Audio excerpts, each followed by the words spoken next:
Would you ever buy a used rental car? Used rental car. That one's tough. So the thing about rental cars, and maybe it's how I drive when I get a rental car, but from what we've seen as well, it's a lot of you.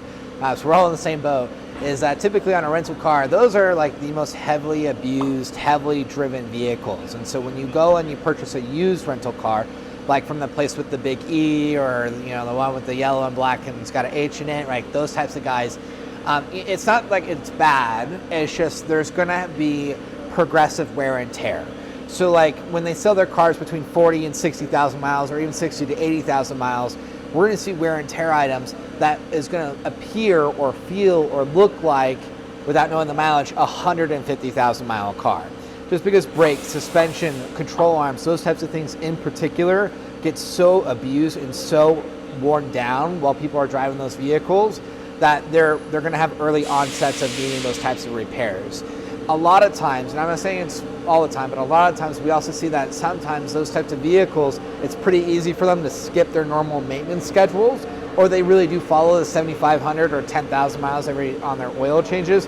So the abuse, for lack of a better word, that happened to the engine, to the suspensions, it's just going to be more progressive in their time frame. So like I said, a lot of times when we see a used car, especially from those types of places, if without knowing the mileage, we would guess it's a 150,000 mile car, but really there's only 60 to 80,000 miles on the body. And so that's kind of the hard part, is that they're going to be way more abused. It doesn't mean it's a no.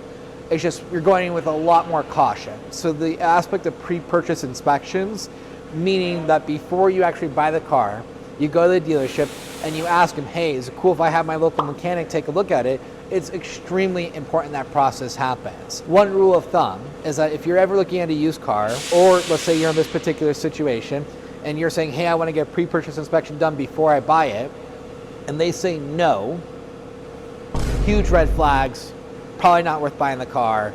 It's extremely scary. There's a dealership right around the corner from us that sells, cars that have been recently rented.